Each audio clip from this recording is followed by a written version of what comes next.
Porque na semana passada tivemos novidades para a economia do Rio Grande do Norte. O grande destaque foi a divulgação que os Correios devem instalar um hub no Aeroporto Internacional Aloysio Alves, em São Gonçalo do Amarante. O hub deve ampliar a movimentação no terminal Potiguar, que recentemente foi relicitado e vai passar para uma gestão de uma nova empresa, né, Paulinho? É isso. Para falar sobre esses e outros temas, a gente recebe o economista Ricardo Valério, que já está conectado com a gente e vai falar um pouquinho sobre o impacto desse hub dos Correios, né, para a economia do Rio Grande do Norte. Bom dia, tudo bem? Bom dia! Bom dia, Anne, bom dia, Paulinho, bom dia a todos. Sem dúvida nenhuma, as fogueiras juninas, pelo jeito, aqueceram muito as notícias para o nosso Rio Grande do Norte, né? Nós tivemos duas grandes conquistas na semana passada, tanto em relação ao uso dos Correios, como também em relação à reinauguração da nossa Petrobras. Duas grandes notícias para o Rio Grande do Norte, que vinha nessa batalha. A gente tem que entender que um estado como o nosso, produtos dessa natureza, trazem um ânimo para a nossa economia. O hub dos Correios, o centro de conexões, era uma batalha que o Estado e o povo do Rio Grande do Norte vinha tentando aí desde 2015, e os Correios tiveram para ser privatizado. Agora que vai ser retomado o investimento no Correio, nada melhor do que a vinda do hub. Afinal, nós trocamos lá atrás, a gente se reportando, a gente trocou a localização fantástica e estratégica que nós tínhamos do nosso aeroporto Augusto Severo pelo aeroporto de São Gonçalo do Amarante, 28 quilômetros de Natal, e isso era em função justamente do sonho que a população e a sociedade de Portugal alimentavam, de a gente ter um aeroporto moderno e que se transformasse no hub, como é a situação do aeroporto de São Gonçalo, um sítio aeroportuário fantástico, né? Devidamente preparado para receber o hub dos Correios. Assim, se conseguir, isso vai ser fantástico, não só para a economia do Rio Grande do Norte, principalmente para o nosso turismo, de qualquer maneira. Nós tivemos uma empresa nova que ganhou a relicitação, a empresa suíça, né, com bastante expertise na administração de aeroportos, prova maior que hoje um dos melhores aeroportos administrados no país é o aeroporto de Florianópolis, justamente por essa empresa que administra o aeroporto de lá. Assim, quem sabe a gente vai ter o nosso aeroporto aí, tendo a nossa plena capacidade, são 6 milhões de passageiros, né, para fomentar o nosso turismo. Agora, para isso, eu volto a insistir, acho que nós devemos ir atrás, agora que a Petrobras está sendo administrada 80% pela 3R, nós temos que voltar as cargas junto agora à 3R, para a gente tentar um preço diferenciado no QVA da aviação, o querosene de aviação que é produzido aqui na nossa refinaria Clara Camarão. Eu não consigo conceber e entender como é que o querosene de aviação a 150 quilômetros do aeroporto de Guamaré, ele é fornecido para o aeroporto de Guamaré pelo mesmo valor do querosene de aviação que chega lá em Fortaleza a 600 quilômetros. São 4 vezes mais a distância. Acho que a gente tem que voltar as cargas junto a 3R para a gente conseguir conquistar essa situação em relação ao preço diferenciado, que seria fundamental para o turismo do nosso Rio Grande do Norte, para a vinda de mais voos para o aeroporto de São Gonçalo e a dinâmica da nossa economia, com toda certeza, e em cima de uma solicitação justa, que é o preço diferenciado. Centavos que seja que você dê de preço diferenciado no querosene de aviação, você vai atrair, com toda certeza, novos voos, novas frequências para o nosso aeroporto de São Gonçalo do Amarante, e será muito bom para o nosso Rio Grande do Norte, com toda certeza. Então, a expectativa é realmente boa, né, para a instalação desse hub no aeroporto. Excelente, Paulinho. Com toda certeza, uma notícia muito auspiciosa, né, para o nosso Rio Grande do Norte, como também nós iniciamos também a semana passada de forma muito bem com a reinauguração da nova Petrobras, que eu chamo, que é a Petrobras agora, sob a bandeira, né, a bandeira em relação à energia renovável, né? Ganhamos, inclusive, uma diretoria de energia renovável sediada aqui no Rio Grande do Norte. As expectativas são as melhores, quer dizer, nós que haveríamos perdido 80% dos ativos da nossa Petrobras para a 3R, que eu não considero perdido. Acho que a 3R pode fazer um grande trabalho aqui no nosso Rio Grande do Norte, na recuperação dos poços, deixando o Rio Grande do Norte de novo na liderança do petróleo interno e ganhamos a nossa Petrobras, né? Agora sob a bandeira das energias renováveis, excelente oportunidade. E mais ainda, o presidente Jean Paul anunciou que haverá também a antecipação da exploração do campo de Pitu.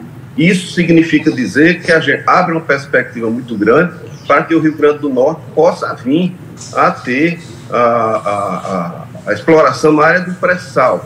Isso é uma riqueza fantástica para o Rio Grande do Norte, com toda certeza, e a gente tem que ver que foram duas conquistas importantes para o nosso Rio Grande do Norte, notadamente nessas duas áreas, principalmente nós que vamos ter a exploração offshore, né, batendo inclusive com os investimentos que o governo já está fazendo aí em relação ao nosso Porto Industrial Verde, que vai nos colocar lá na frente, também na produção do hidrogênio verde, e vai duplicar a nossa produção de energia eólica. Nós que já somos líder em todo o Nordeste, temos mais de 250 parques instalados, vamos poder duplicar essa capacidade, já que na área offshore nós temos as melhores qualidades de ventos do mundo e podemos ter aí uma capacidade de geração correspondente a 10 hidrelétricas de Itaipu.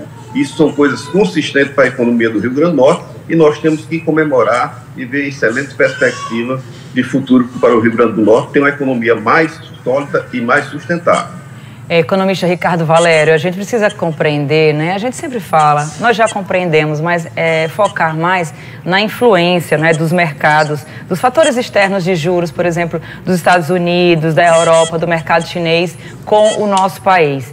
Eu quero falar sobre o crescimento, né, do mercado financeiro de quase 10% na Bolsa de Valores e a queda do dólar em cerca de 5%, fazendo essa conexão com os cenários internacionais, os bancos centrais pelo mundo. Fala pra gente essa influência na vida de nós brasileiros.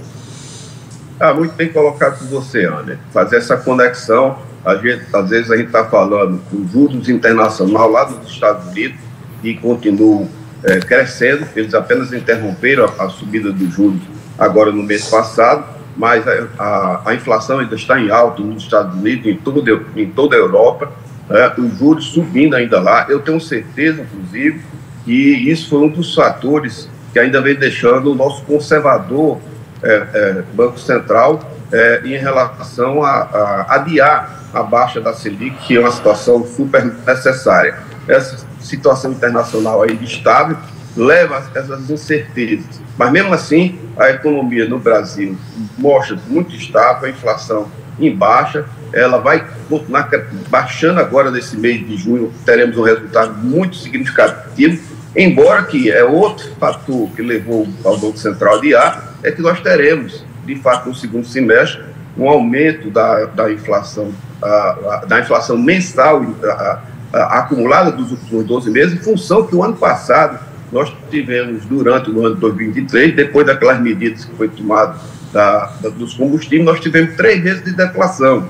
Como nós não teremos deflação este ano, haverá de ter uma pequena subida na inflação lá para agosto, setembro, mas, por enquanto, ela está controlada. O preço dos alimentos, graças a Deus, vem caindo de forma gradual, os combustíveis também, embora que nós alertamos que essa conexão, a gente vê agora as bolsas de valores subindo, o dólar caindo, isso é excelente para o controle da nossa inflação. Isso se deu pela confiança que a população internamente está tendo de apostar nas bolsas, e também os gringos que estão vendo o Brasil como um cenário confiável depois que as agências melhoraram a nota do Brasil.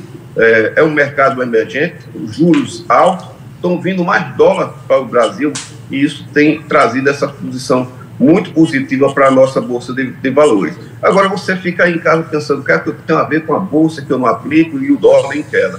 Tem toda essa conexão, porque isso está entrelaçado com a economia mundial, e a gente tem que entender que essa situação trará benefícios para o Brasil com essa estabilidade.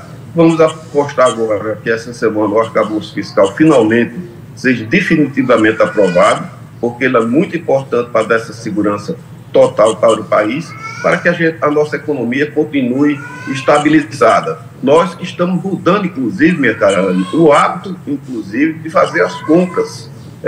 Como os preços estão agora mais controlados, a gente tem recomendado, inclusive, as pessoas a irem mais ao supermercado, aproveitando as promoções que estão tendo, do dia da verdura, do dia da carne, do dia do produto de limpeza. Você que mora próximo ao supermercado, nós temos a capilaridade muito boa de supermercado. Indo mais vezes ao supermercado, você está conseguindo ter algumas economias representativas. Acabou-se aquele período de fazer aquelas grandes compras mensais, quando você tem promoções semanais que você deve aproveitar para fazer economia para o seu bolso e ter uma situação mais estabilizada na sua economia familiar. E esse cenário também influencia na manutenção da taxa Selic, né? Tem novidades? Olha, Paulinho, na realidade a gente tem todas a inflação em baixa, PIB subindo, o arcabouço fiscal sendo aprovado, né? O Brasil entrando numa situação de maior confiabilidade internacional, com as agências aí aumentando a nota do Brasil, né? Então, com toda certeza, essa Selic de 13,75 sendo mantida já há 8 reuniões sucessivas, ela está fora da faixa média do mundo. O Brasil hoje tem a maior taxa de inflação real, tem a taxa nominal e a taxa real. Nós temos a maior taxa real de juros do mundo. Ela está muito alta, o remédio muito amargo. A política foi correta em relação à política monetária da subida da Selic, foi correta, mas agora o remédio está amargo, está asfixiando o paciente. Nós precisamos abrandar. Eu acredito, Paulinho, que apesar do Banco Central não ter sinalizado que baixaria com certeza agora no mês de agosto, setembro, mas eu tenho uma certa convicção que, se não for agora em agosto, em setembro, nós teremos o início da baixa Selic, aí de pelo menos 0,25, começando essa trajetória. Afinal, o Brasil não aguenta mais, nós com 70 milhões de endividados, o mercado também interno se endividando, porque para cada 1% de aumento da Selic, você tem 37 a 38 bilhões de reais que aumentam na nossa dívida interna. Assim, com toda certeza, poderemos ter essa baixa da Selic. Só tem um detalhe que nos preocupa. Agora, a partir do dia 1º de julho, cai o desconto dos impostos dos combustíveis, do PIS e COFINS, e isso deve dar uma implicação de 0,22 centavos aí do preço dos combustíveis. Vamos torcer que a Petrobras tem espaço para dar uma nova redução e haja compensação entre os 22 centavos do aumento de impostos com os 22 centavos que a Petrobras possa dar para que a gente possa manter a nossa inflação em baixa, a nossa economia com a estabilidade que está trazendo maior tranquilidade para os brasileiros. Ricardo Valério, economista, muito obrigada por tantas explicações e por nos deixar por dentro, não é, desse cenário econômico que tem tudo a ver com a gente. Muito obrigada, viu? Muito obrigado. Poderia deixar de passar a oportunidade de parabenizar toda a equipe da nossa Inter TV. Não é fácil fazer um jornalismo de 2h30 e vocês levaram aí a liderança, né, do Ibope, do nosso jornalismo, do nosso Bom Dia Rio Grande do Norte, trazendo essa forma humanizada de fazer o jornalismo, né, de forma transparente, claro, deixando toda a sociedade bem informada. Parabéns a toda a equipe da nossa Inter TV. Muito obrigado. Muito obrigada, Ricardo. Isso é o povo, né? Muito obrigada a todos. E a gente segue, né, falando